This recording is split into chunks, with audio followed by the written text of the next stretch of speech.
Hei, Ed Brown her fra Stefanus Alliance. Vi er en misjons- og menneskerettighetsorganisasjon. Og vi eksisterer fordi millioner av mennesker diskrimineres og forfølges for sin tro. I Forum Stefanus får vi møte noen av disse modige menneskene, våre partnere som står midt oppe i kampen for trosfrihet. Velkommen til Forum Stefanus. I dag har vi med oss vår gode venn Sajid Christopher, president av Human Friends Organization i Pakistan. Vi har hatt et samarbeid med Human Friends Organization i mange, mange år, og i dag skal vi høre litt om arbeidet de driver med, og litt om livet til vår gode venn. Well, my friend, it is good to see you again. Hi, thank you so much, and same here, and good to be with you and to talk to you. Thank you, thank you.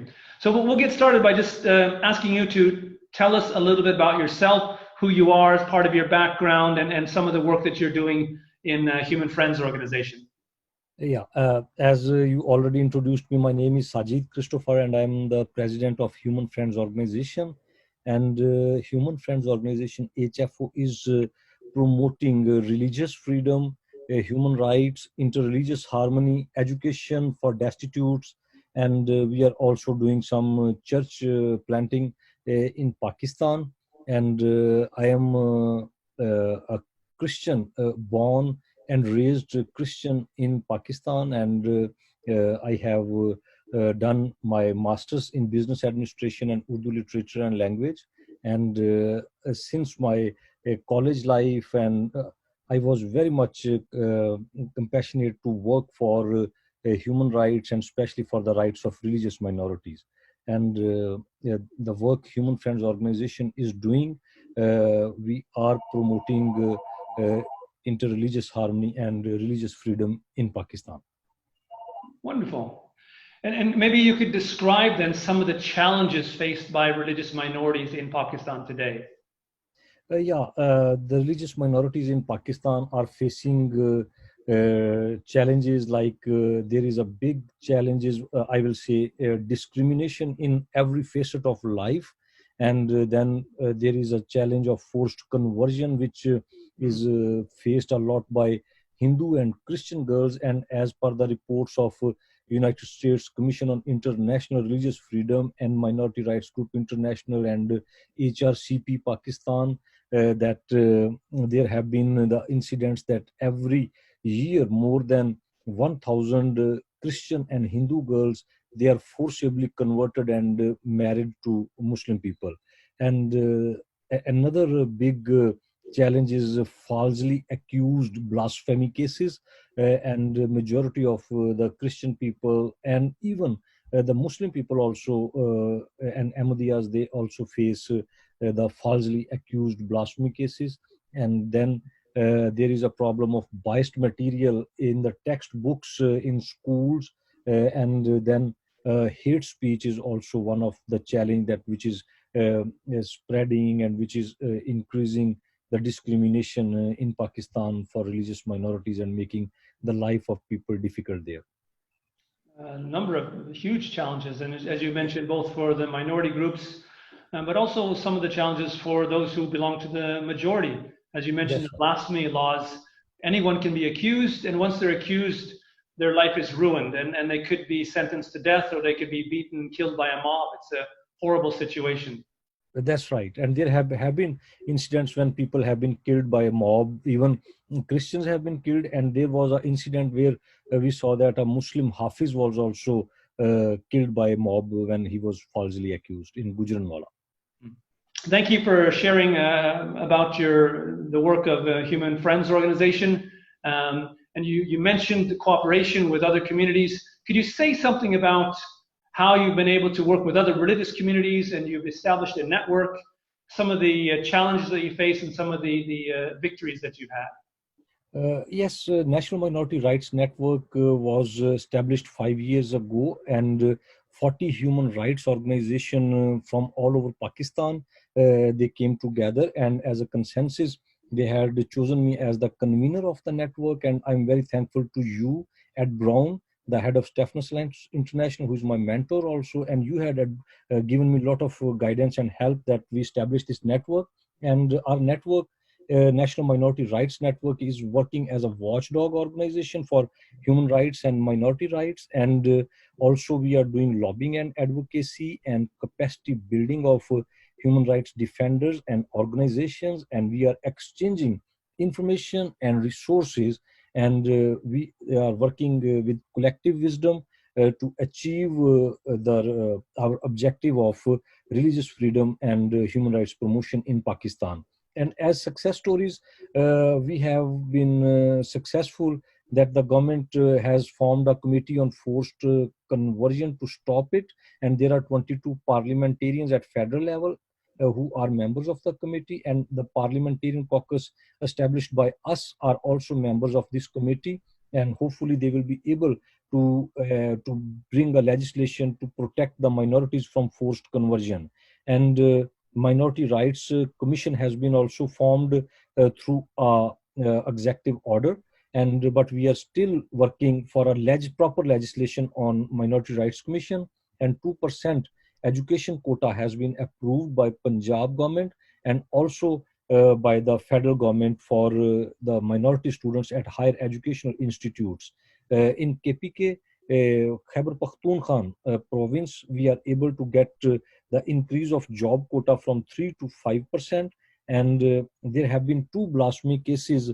They were resolved without any hearings in the court, because at the beginning of the cases, our National Minority Rights Network, human rights defenders, they were able to resolve those cases, and those 2 individuals, they were saved from the blasphemy cases. Then we have worked together at different difficult times when there were attacks on religious places or shrines, and then the member organizations, we worked together and supported the victims and provided relief to them. And we are doing capacity building of organizations so they can work more professionally and with a more result oriented approach.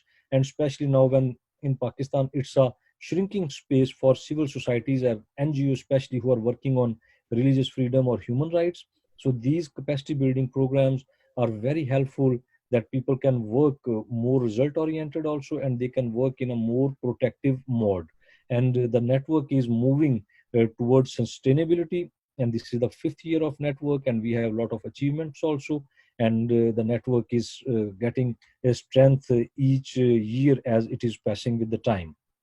While talking about the challenges, we have the challenges that, as everyone is aware, that Pakistan is facing terrorism at general level, but especially those human rights defenders and organizations, they are at a big risk. So this is one of the challenge. And then there are government agencies who create a lot of troubles and hurdles, as I mentioned, shrinking space.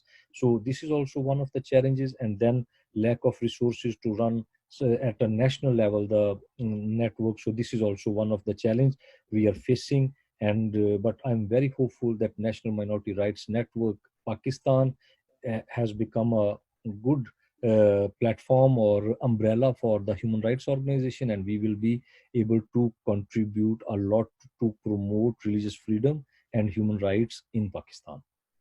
Well, thank you. Thank you for sharing that information. From 5 years ago, a little more than 5 years ago, there were no organizations together. Now there are more than 40. You worked on some concrete cases, working with the parliamentarians, legislation, textbooks. It's amazing, and it's been fun for us to watch that journey and to see the improvements that you've been able to make in society. But in addition to working with human rights, you're a Christian organization working with other religious denominations, but you also then believe in helping to plant churches or start churches. But you do that in a way that fits your context. Can you briefly share with us how you go about doing that? Because in Pakistan, there were missionaries more than 150 years ago. Missionaries came, they started, but we say, and our church leaders, they tell us that in our region, the Christianity starts from the time of Saint Thomas, because he was in Pakistan in tax law. So, but if we say that the missionaries came 150 years ago, and still, even I have built many churches, but still there are many villages, remote areas where there is no church. There are Christian people living in those villages, in those remote areas, but there is no villages. And since I was working at grassroots level also, and I have very good connections with the church leadership, and we are working with every denomination, with the Protestant churches, with Catholic churches, with the independent ministries also. So we work with each and every denomination and ministry in Pakistan. So we were getting all these concerns and needs of people, that because the people, they are very poor in remote areas. There is a problem of public transportation also, and the churches is like 60 kilometers away or 100 kilometers away from one village to another, and that's why those people, they were not able to go to churches, and only once a year at the time of Christmas or Easter, they just especially go to church for that special prayer, and only sometimes after months and months a pastor visits their village and they have a little bit prayer and that's it. And uh, this was a big problem for the nurturing of their faith. So that's why we decided, with the help of the local church leadership, that we need to start planting churches in those areas where people, they don't have churches and it's difficult for them. So we started those churches, and I'm glad to share with you that so far now we have 55 churches and hope centers also we built with them. And the model is that these properties are owned by the churches or by the local communities, and HFO helps them to construct them, and the communities, they contribute through labor in those church buildings as a local contribution, because when they are contributing there, so they will have ownership of that. That's why we include them in all that process, and we build those churches. And these churches, they become a source of nurturing of believers. And also there are Sunday schools, and there are Bible classes also, so people learn about Bible studies, people learn about Christian faith, and it helps them. And this is our vision, that we want to have more and more and more churches in the areas where people still, more than 150 years, Christian people are living in those villages, but they have no church. So we want to have a church for their to strengthen their faith also, and for their nurturing. Wonderful. And you shared with me earlier that you work, as you mentioned, with local Christians, but you also try to work with the local authorities and even the majority religion to make sure that you're doing things in a way that doesn't cause unneeded tension. There can be enough tension to begin with, but you don't want to cause unneeded tension. Is that correct? Yes, that's right. And we are in a very good connection with the local authorities also. And since we have parliamentarians also, so we work in collaboration. And when we do a church building in any area, so we ask the local church leaders that they need to have a permission from their local authorities in that respective area, so that they should avoid any conflict or problem with that. And there had been a couple of incidents when there were problems by the majority Muslim in that area, that they were against the church construction. But our inter-religious harmony programs, we have also forum where we have Muslim religious leaders also and other religion leaders also. So they also help in that situation, and that conflict was resolved. And this is also one of the success stories, that our inter-religious harmony work is helping people in that way. Good.